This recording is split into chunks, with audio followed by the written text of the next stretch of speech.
I'm excited to kick off the day with a panel titled From Idea to IPO. And I have with me today Michelle Zatlin and George Kurtz.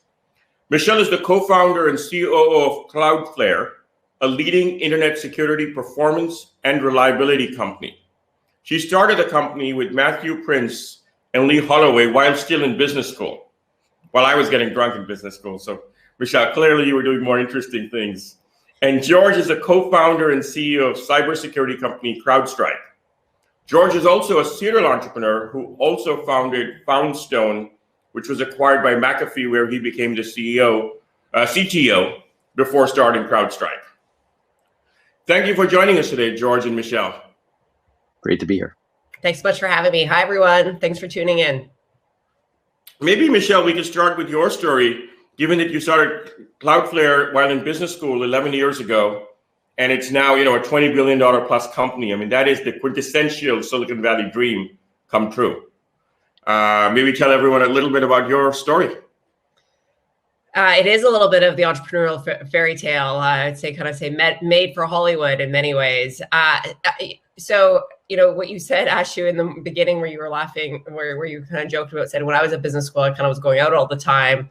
Actually, that's kind of what happened. A lot of our friends were going out all the time, and Matthew and I were working on what became Cloudflare as a school project. It was our second year of school. We were working really hard on our school project, and I was kind of envious at all my friends going out. Turns out that now I think that they're like, oh, wow, we worked on an idea well instead of going out. But anyway, that aside, the story is I met somebody, a classmate at school. We started to work on Cloudflare. It started as a school project. We entered the business plan competition at Harvard Business School. We ended up winning it. And at the end, we kind of didn't take that ourselves too seriously. And what happened was Matthew, Lee, and I ended up coming out to the Silicon Valley to see if we could take this idea that we had a little bit of traction around and make it a reality. And that's exactly what's happened in the last 10 years. And it was interesting because I like to tell a couple of parts of the story. Is first of all, we came to the Valley in the summer of 2009, and it was not frothy times in the summer. It was not frothy times. I remember I had just joined venture. Everyone was walking like a zombie. Yeah, right. It was right after the economic hardship of 2008, and tech companies were not getting funded. Like, it just was really, it was a kind of a sad time. And, I remember our first real estate, just to give you a sense, we were paying $16 a square foot for rent. I mean, that now in San Francisco, that came up to more like $100 over the last several years. So it was very economically depressed. And we ended up raising some money from Ben Rock, who had a long lineage of doing cybersecurity from Ray Rothrock. And just to give you a sense, we were the only tech investment Ben Rock did all of 2009. So it just was not frothy times. But we kind of showed up here with an idea. We were very plucky. And we were able to convince somebody that, wow, if you can make this happen, could be a really big company. And I think that is something that as an early stage founder, you don't have to convince everyone. You just kind of convince somebody to get started. And at the time we raised $2 million. I thought that was a lot of money at the time. Now people would laugh at us saying, wow, that's it. That was your first round, was a $2 million round. That's like peanuts today. But back then it was a big deal. It was a big deal. In 2009, that was a very big deal. We made those $2 million go so far. Like, we were just so obsessed about proving that we could build this idea we had, and prototype, and then we had a private beta, then we had customers, and all of a sudden we were launching to the world a year later at TechCrunch Disrupt. And anyway, I think it tells parts of those stories because it was just really one of these things where we found someone to give us a chance, and then we didn't squander it, and we tried to tilt the risk reward ratios in our favor. And the rest is history. And the rest is a little bit of history. George, I want to come back to the story of Michelle in a couple of minutes. I would maybe sort of start off with a question for George. I mean, given that you founded two very successful companies and also been a senior executive at McAfee in between, maybe you can tell us a little bit about your leadership style. Well, I think it all starts with people and hiring the right people early on, and finding folks that are, that play for the name on the front of the jersey, not the back of the jersey. And I think once you start with that, it becomes easy to work with people and to lead people. And I think, leading is giving them the opportunity to do what they do best, putting them in the right position to succeed, and letting them go do that. It isn't about micromanaging what they do. And I think vision and clarity of goal setting is really important. People need to know where they're going, right? What hill to take. And in the early days, we spent a lot of time. Our first 20 people were critical to us, and to get them up to speed on what we wanted to do, to buy into the vision, and then be able to, be evangelists within the company as we grew to many thousands of people where we are today. So that's one of the areas that I like to focus on. The other area too is, from a corporate culture perspective, we like to win. I mean, there's a lot of people that like to win, but we're really competitive. And one of the things that I've really focused on, and I sort of ask everyone when I interview them, is, do you enjoy winning, or do you really hate to lose? Like, what drives you? And people have to think about that. And what I found is that people who hate to lose are really the most competitive, because they expect to win and they get really upset. So I think as a company, we love to win, but we hate to lose. And, we're just the most competitive bunch, one of the most competitive bunch you're going to run into. And I think if you can lay that out from a leadership principle perspective, having people always do the right thing, take the high road, we like to be, first class in what we do. And I think those principles really serve us well when dealing with customers. They appreciate that. And security can be a dirty business. And Michelle knows it. It's lots of PowerPoint where lots of people, it's a bit like middle school with, people have money and it's middle school. They just snipe at each other. And you really have to rise above that. Now, and it's clearly been, an area where you've had a huge amount of influence and impact over the years. I loved your comment about sort of finding people who sort of play for the front of the journey versus the back of the jersey. I mean, it's just a unique way to sort of talk about sort of the team spirit. And you talked a fair bit in the podcast, in fact, even in our prep session, about sort of your passion for racing. Has that influenced your leadership style in any way? Maybe you could talk a little bit about that and how you blend the two. Yeah, so the racing has been really important. It's something I like to do, but it's also I've been part of CrowdStrike and CrowdStrike Racing. Some folks may have seen us on Lewis Hamilton's F1 car. And we do a lot of events, CIO events with the racing teams. But when you think about racing, it is a team sport. It's not just the driver who's winning. It's everyone in between. And it starts when the cars get built, the factory, when the cars get prepped, all the mechanics, all the details on the engineering side. And I think there's a couple of takeaways there. One is you can't win in racing without a good team. And if you think you're the best driver in the world, you're not. It's the team that makes you really good, and you have to have skills. And two, it's the details that matter. For me, I'm a details guy. I just like to know the details. And if you're high level and you really don't understand what's going on in the business, you're going to get smoked. And I think, in today's environment, when we look at entrepreneurs that are really good, they understand the details. They're technical. They understand their craft, and they're multidisciplined, right? It's not just technology. They understand sales and marketing and, finance. And when you IPO company, there's so many details you have to go through. So I think, team sport and knowing the details is a key to win in racing, and it's a key to win in business. It's so interesting knowing the details, George, because I could not agree more. And where I see that happens a lot with founders is where they stop paying attention to some of the details, and then they feel like they can't scale with their companies because they're checked out. They're going out. They think they've made it. They're partying, and they're not coming to the meetings. They're not digging in.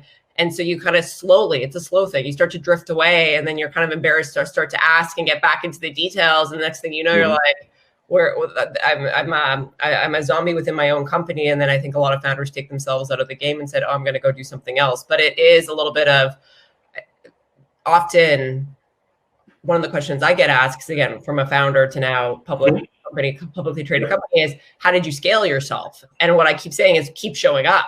Like, you got to stay involved. You got to stay engaged. And it doesn't happen anymore. But when we were about 400 people, we were hiring a lot of folks. And one by one, people would come and they'd say, wow, I can't believe you and Matthew still show up for work. Matthew's my business partner. And I was like, what do you mean? They're like, my last founder stopped showing up for work. And I thought, like, the first time I thought that was kind of strange. But I do think, now that I've said that, maybe some folks at Foundation Capital will be like, actually, that has happened in the past. And maybe some founders in the room might be like, I might be finding myself doing that. Like, keep showing up and being involved and sweating the details and asking the questions. And that's how you also, just by being there, you scale. No, I think that's well said, Michelle. And, over your journey from business school to where Cloudflare is today, I'm sure your leadership style has evolved over time. Can you talk a little bit more about that? I mean, I agree with you. The showing up is sort of the first step. If you're not in the game, you're not there. And some founders definitely sort of take an exit path along the way, but perhaps you can build on that. Definitely. Well, I mean, I think George is right. It's, you start, and if you're really early, like the first 20 people, they do a huge lift. It's amazing what you can do with 20 people who are passionate, that are rowing in the same direction. It is magical. And that's just such a special time. And once you've kind of have an idea and you've proved, oh, wow, there's something here. What really has happened with my leadership style is I kind of went from a founder, which again, you're always a founder. You're once a founder, never a founder, always one. But you transform to, wow, I'm a business owner now, because it's like, wow, I can see that we can solve this problem. Now we got to build the business. Can we build the business around it? And that's usually a different skill set than, can I build the prototype or the first version and prove out this idea? And it's the scaling. And so going to this business owner hat, and then you go to, wow, we're a big company. I mean, this year Cloudflare is going to do, over $25 million in revenue. That's a lot of responsibility. And so now you're an executive of a publicly traded company, which comes with all sorts of other rules and regulations around that of compliance. And so one of the things that I wish someone had told me when I was an early stage founder is, as soon as you've figured out that you have something, you got to transition to your business owner hat. And you got to start to like almost enjoy okay, how do we build a big business? How do we drive revenue around this? How do we get down our COGS? We have good gross margins. How do we find operational leverage, like build the systems so you get leverage in the business?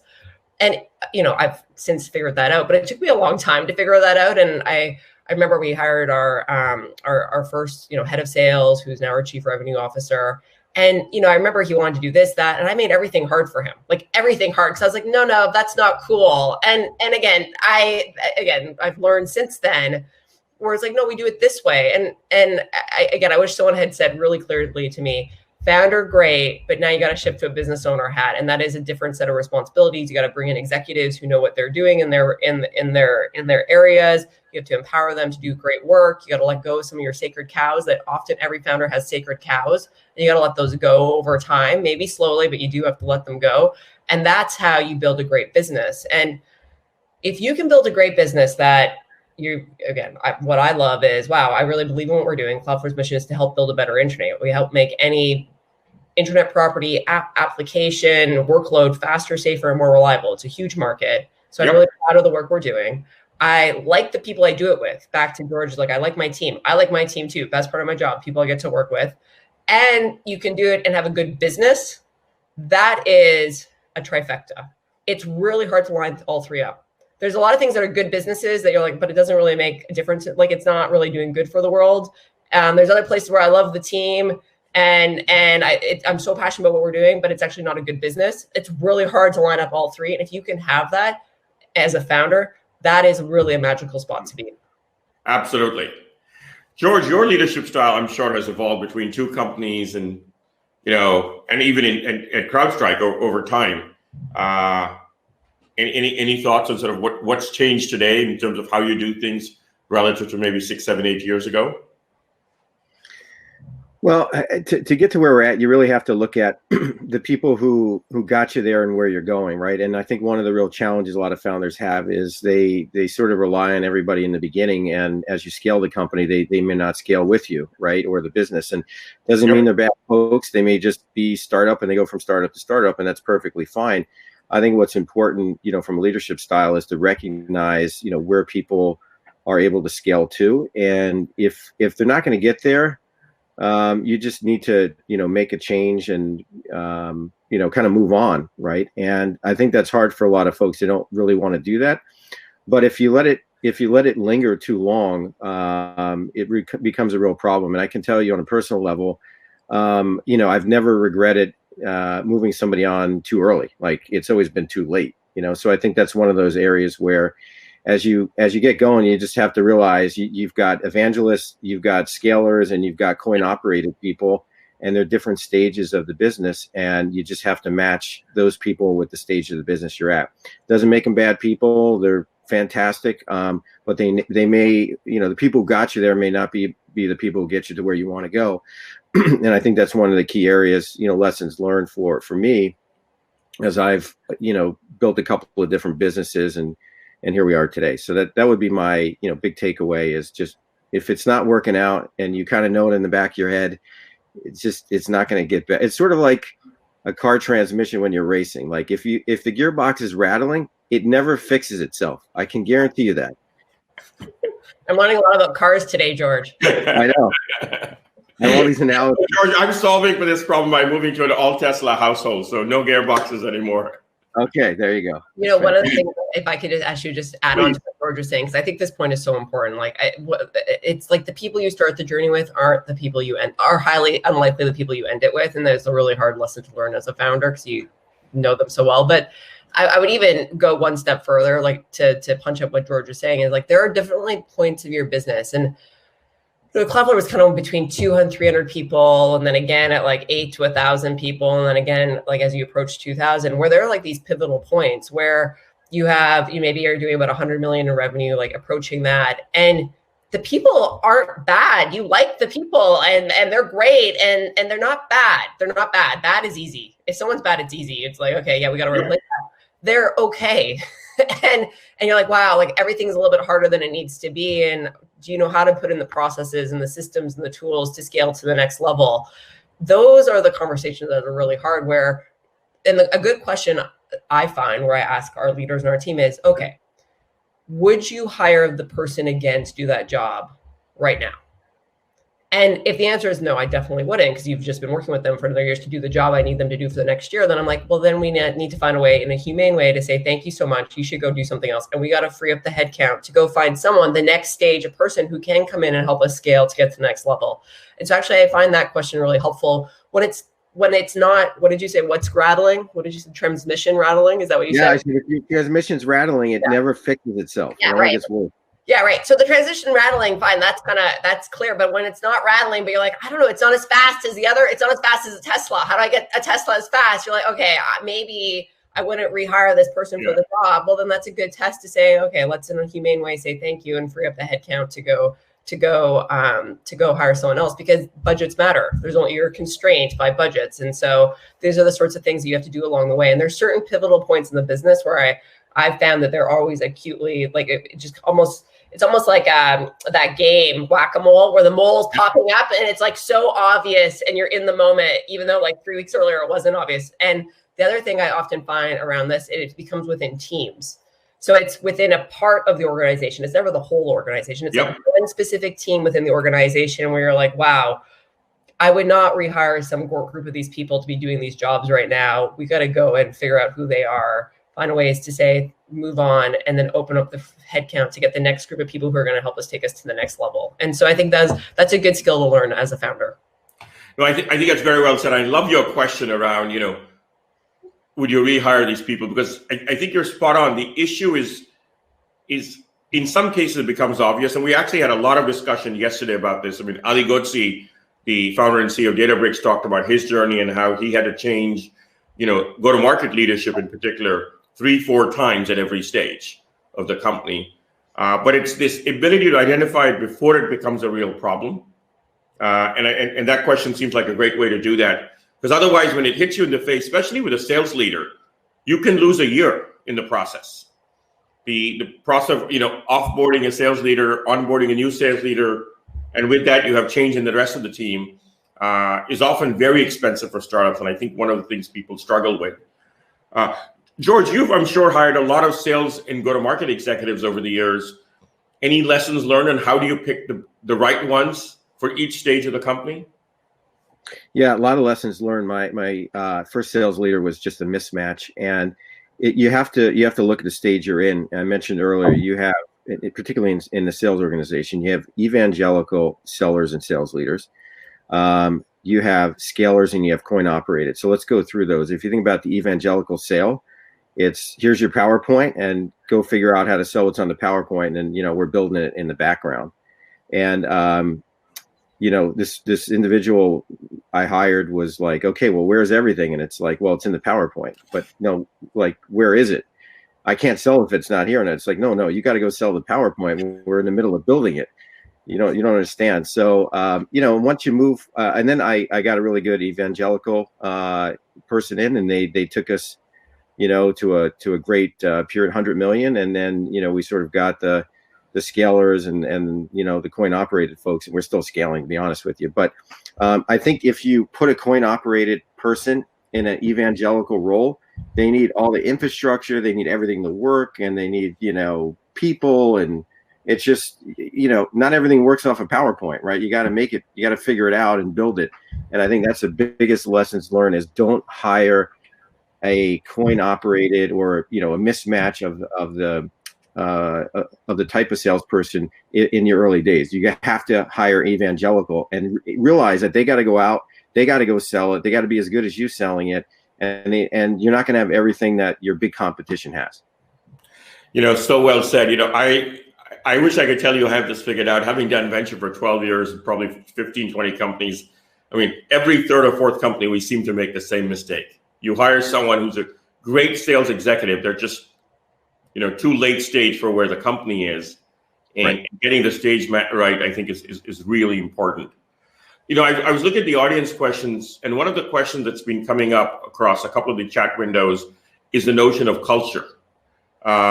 And we sort of started to touch on it with the topics, but could you both talk about how you have, thought about culture for the company and how has that evolved over time?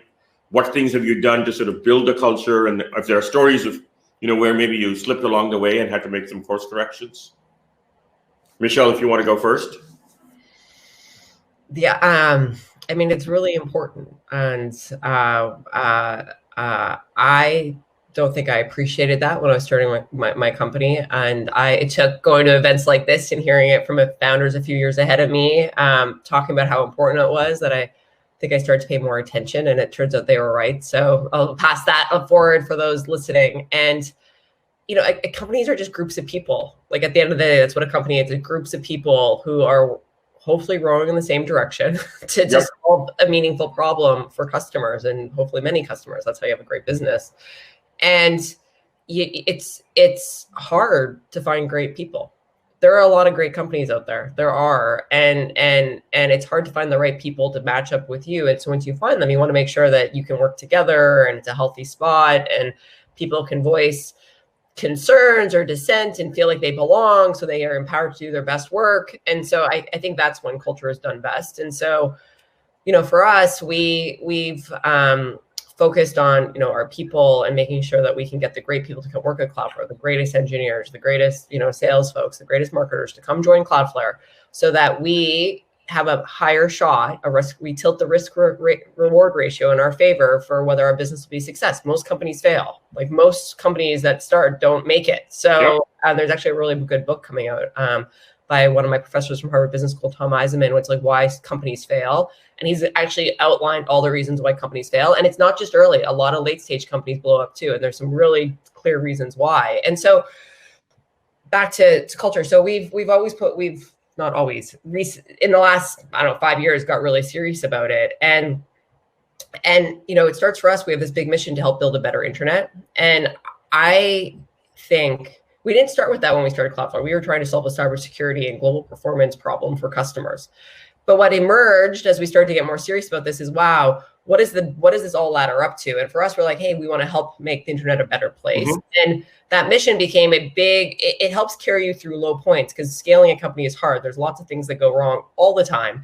But you have this bigger mission of why we're doing something. It helps, oh, wow, we did lose that deal, right? Or that product isn't as good as we want. We actually have to go back and redeal it. Or we implemented the system, we did it wrong. Like, oh God, like it helps carry you through mistakes or missteps along the way. And so I think a mission is a big part of that.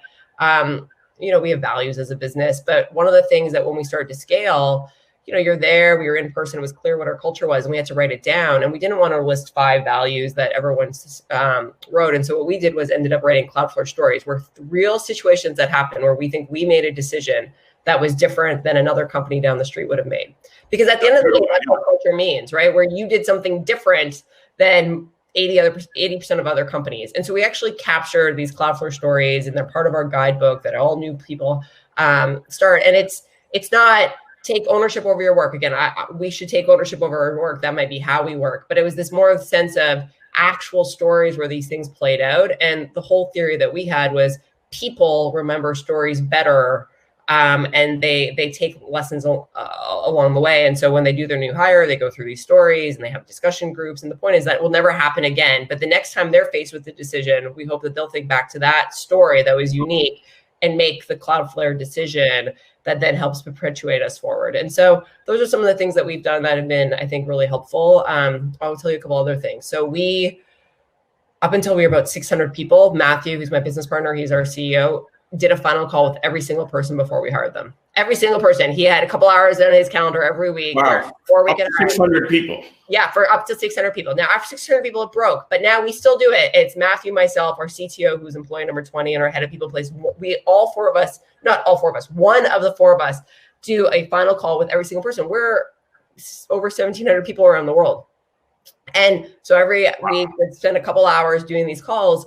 And the point is not to, we don't, again, our team, our hiring manager and our team does a great job recruiting. So we're not checking their work. The reason we do it is we used to know a lot. I used to know every single person at Cloudflare, like by name, really quite well. And obviously 1,700 people, you can't do that. And the reason why we do these calls is if you join a company as employee number 1,800 and something good happens, would you email the founder and tell them? And it's really hard to do. Like, it's just a really hard thing to do, right? Because it's like, wow, you're a $20 billion market cap company. You're like, I'm not going to email the co-founder. It's got to be really good news. I'm going to wait to polish it up. Okay, now think about if something rubs them the wrong way. I don't like how this is happening. I'm worried about this. Well, it's hard if they don't know you. You become a mythical creature. And so we try to do these calls to say, look, something good happens, something bad happens. Just hello. We wanted to help with a positive culture or positive lines of communication across the company. Again, at some point this won't scale, but it's worked really well and we're still doing it. And what's been interesting is candidates love it because they don't know. Everyone's like, I've never done this before. And I love it because I meet people around the world, and it's whether it's someone's first job or a senior executive across all these teams and offices. It's great. And people are more likely to stay in touch with me afterwards and raise good things and bad things, or just hello and vice versa. Because we do those calls. And so I think finding things like that work makes a ton of sense. Yeah. They become part of your culture, finding those unique things that become part of your culture. George, tell us a little bit about sort of how you've built culture over time. Well, I think you got to look at the philosophy first. I think culture starts at the top and is built at the bottoms up, right? So for us, we spent a lot of time on something we call the mission. And that was really, we have a lot of folks that came out of law enforcement and other areas, and it was all about stopping the bad guys, right? And that sort of is the guiding principle that we have. In fact, when we first started the company and you wanted to apply for a job, it wasn't jobs at CrowdStrike, it was mission at CrowdStrike. So if you have people with a mission and purpose, I think that goes a long way. And, every day CrowdStrikers get up and they think about how to protect our customers from being breached, and they think about customer success. And that's what we're focused on.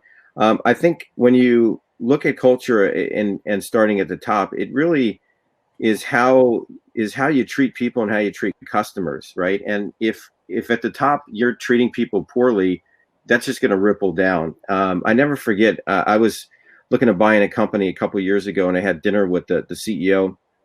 And we went to dinner, and he didn't like, this was in his home city, he didn't like the seat, and he ripped the waitress a new one. He went up one side, down the other, and it was like, one seat versus another. And that was it. I was like, this is never going to work for me, just the way he treats people. If he's treating a waitress like this, how else does he treat other people?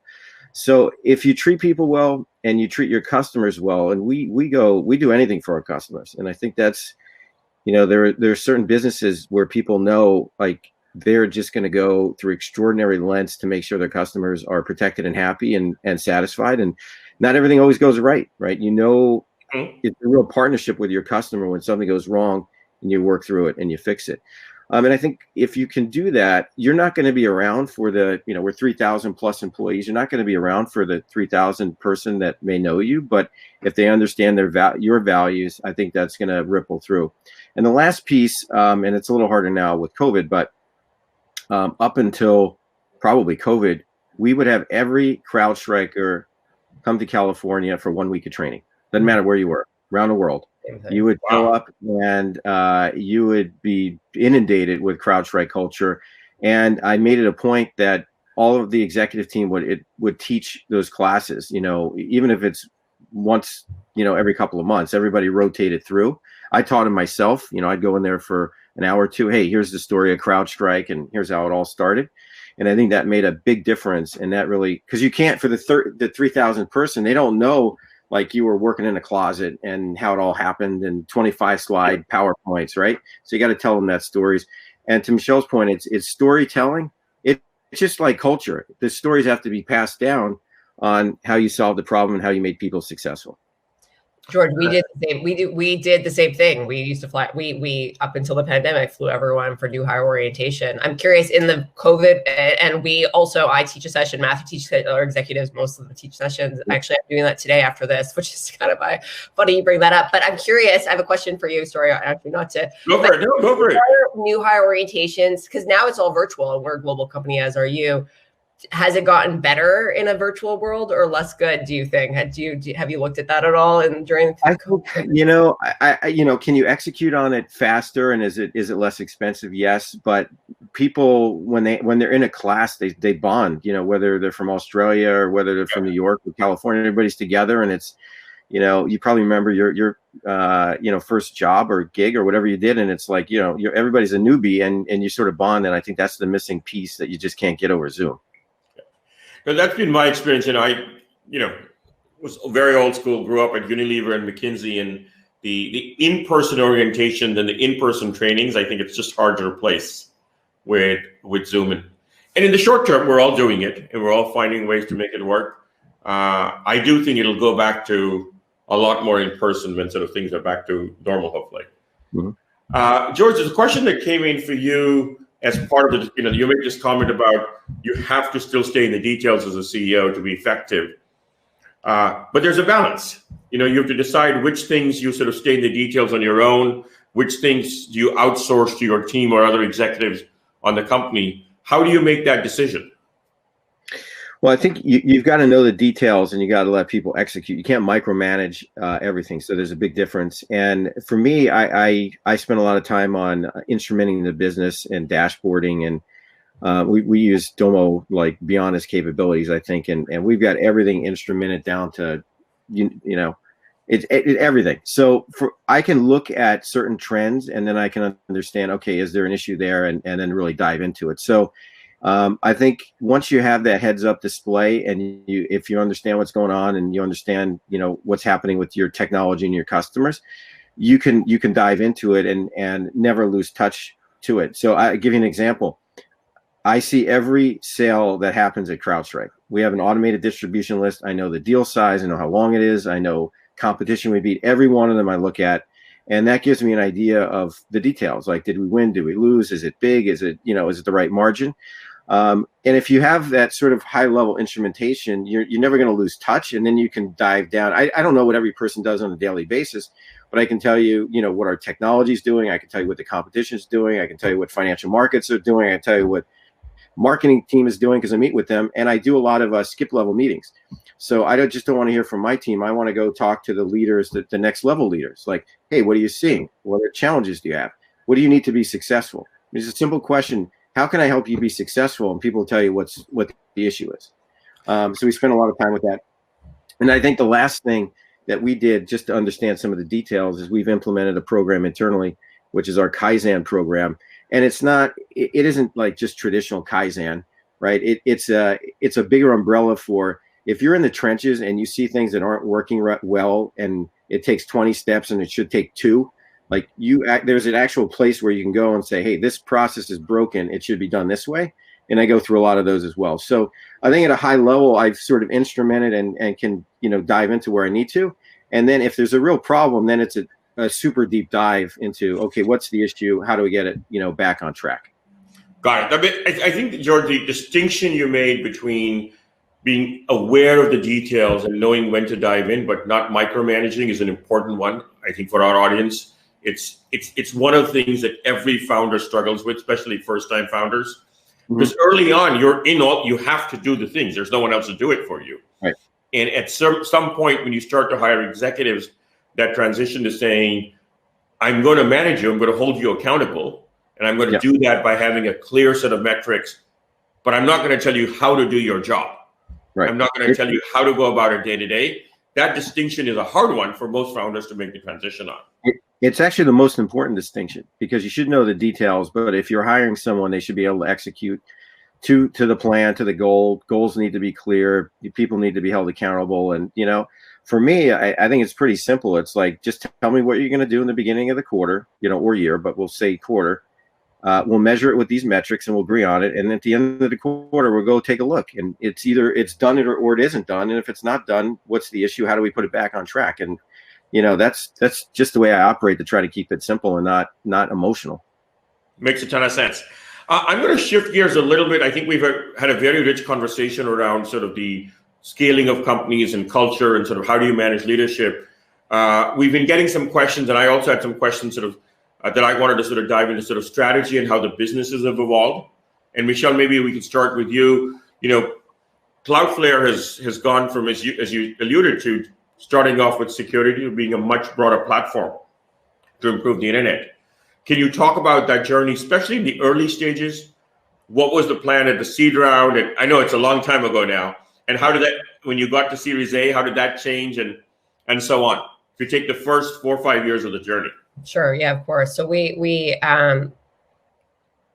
started with this notion of can we build a service that helps make internet properties faster, protect them from cyber attacks, and help provide better reliability at the network layer. That was our whole thesis. And we saw a huge shift of hardware and software that businesses owned to services in the cloud that they rent. And we see that on store compute. It was 10 years ago. It was, wow, companies were spinning up servers and AWS was kind of a thing. And it was like, lots of people said, oh, that'll never be a thing. Well, obviously it's a big thing. And it's not. Yeah, for sure. It's Azure and Google Cloud and Ali Cloud in China and an IBM even. Like that's a huge trend. So that if store compute's moving from hardware to the cloud, and then the same thing on the application layer. It was kind of SAP, Oracle, Microsoft shifting to applications. Many of the founders in this room are building the next generation SaaS applications, and there's been a whole proliferation. You can build really great companies doing that. So if you know that store compute and applications are moving to the cloud, the same thing has to happen at network, where before businesses bought a lot of hardware boxes to make sure that their environments were hardened for performance, security, and reliability. And there's a huge shift. So that's what we saw. And that's why we started Cloudflare. And we kind of opened up the distribution, where we started with small business owners and IT administrators and entrepreneurs. That's where we started. Our original price point was free, $20 a month, $200 a month. So it was going after a segment that had no solutions because they didn't have budgets or technical teams to implement the hardware boxes at the network layer. And all of a sudden, we opened up the market. So that's where we started. And the goal was always to get larger organizations. So now today, 16% of the Fortune 1000 are Cloudflare customers. They're adopting some part of our platform. But so there's that part of the story. But this is the part that actually I think is really interesting. And there was some ahas for me as I went along as a founder. So I want to make sure I make the point here is, the first part of our business was a big one, and we were really excited, and we got funded, and we were building it, and there's a big market there. Mm-hmm. But at some point, we realized, wow, we run a global network. We're in 200 cities around the world that's fine-tuned for performance, cybersecurity, and reliability for our customers. What else can we do with this network? And when we started to think about that, it's like, that's a big market. We had a big TAM, a big total addressable market by just doing that. What else can we do with it? And we started to realize, hey, what about VPN services? Why would you ever buy a hardware VPN box? Why not just use the same global network? We're already in 200 cities. And instead of protecting visitors coming to internet properties, why don't we help employees trying to access workloads in terms of both a fast and secure way, right? And it's like, well, actually, that makes a ton of sense. And then we started to think, what else can we do with this network? And what I would say is, this is back to like, are you building a great business? So I went to a dinner once. It wasn't Foundation Capital. It was another dinner.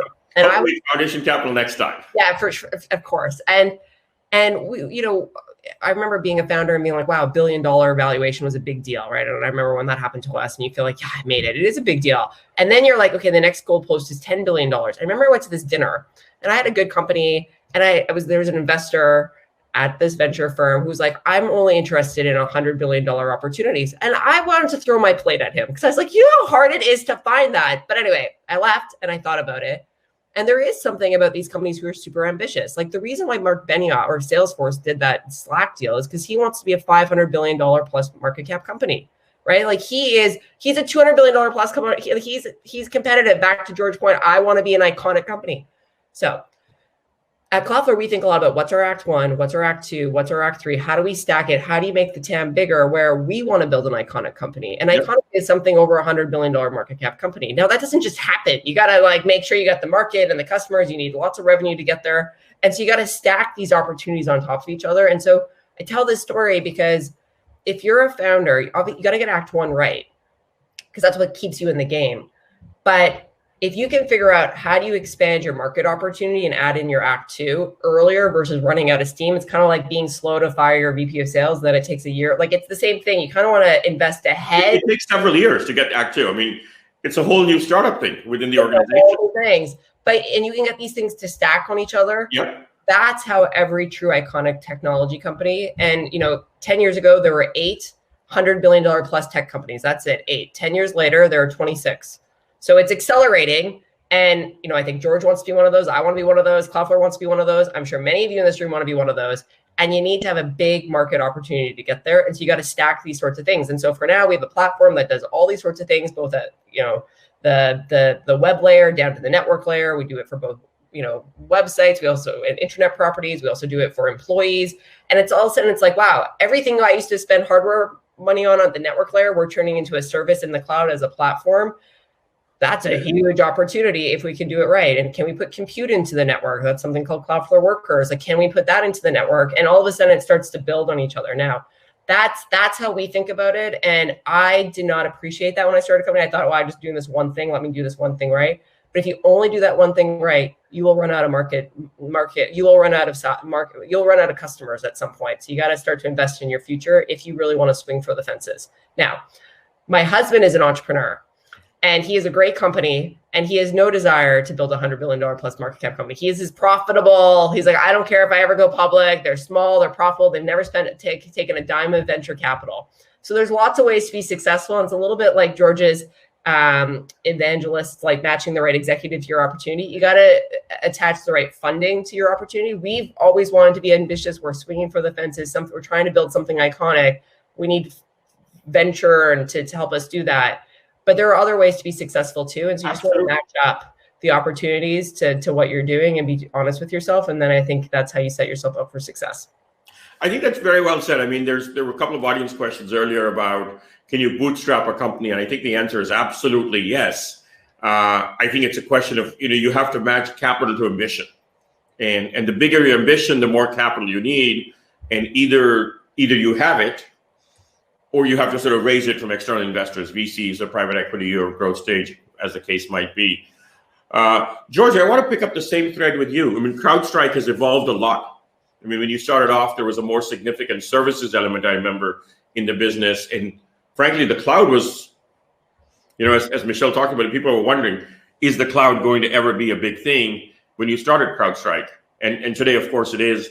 Can you talk about your journey in the company and how strategy has evolved and how you think it might evolve in the future again? Sure. So it's kind of funny because when we were doing our IPO roadshow, I broke out the original 25 slides and showed it to the bankers. And most things haven't changed to where we are today. So there's a bit of a misnomer that it was a bunch of services. That sort of helped bootstrap the business. And we do have a very strategic services element, but we got funded on being the Salesforce of security. That's in the original deck that we have. And when you're building it, it takes 2 years to get a product out. In the meantime, you can go out and make some money on the services. So it was always interesting in how people kind of looked at it. But reality is we just executed to the plan we had. And, when you look at the market opportunity that we had, it is very similar to a Salesforce, right? And when I looked and I was at McAfee, so I sold my company there, spent 7 years there, learned a lot, and figured out what I wanted to do. And the reality was, there was a ServiceNow and a Salesforce and a Workday, but there really was no security cloud. It just didn't exist. All of the players in our space, McAfee, Symantec, Trend, Palo Alto, whoever, those were not cloud companies, cloud platform companies. So the whole idea was, how do we create a security cloud, a platform company built from scratch that could really revolutionize the industry and focus on the right outcome? People were paying tons of money and not getting the outcome. All these breaches happen. People were paying money to stop malware, not stopping breaches, right? So we just said, well, why don't we build a company born in the cloud, delivered from the cloud, and focus on, endpoint as a starting point, and then we can expand out like Salesforce did. So our original TAM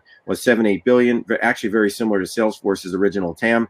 And then, we got pulled into other areas, right, into the IT space. And I guess similar to Michelle, we built something we didn't know we had until we built it, right? So we built something which was an agent cloud architecture to solve a security use case. And then everybody's like, wow, we have 12 agents in our environment, and your agent works really well, and it sends all this data to the cloud, and it's really performant, and it does all these cool things. And it turns out that we didn't realize we were in the real estate business. We've got beachfront property, which is the agent sitting on all these workloads. So we built one of the most scalable agent cloud architectures on the planet, and that might be bigger than just the security use case. So we actually started going to additional adjacencies like IT, security, hygiene. What assets do you have? What shape are they in? What applications are they running? Do they need patching? We can patch them. We can make changes. All these things that are related to security, right? But IT. So we've been able to expand our TAM from that sort of 8 billion to 32 billion plus. And obviously, every time we add a new module, right, similar to ServiceNow or Salesforce, we add a new slice of TAM.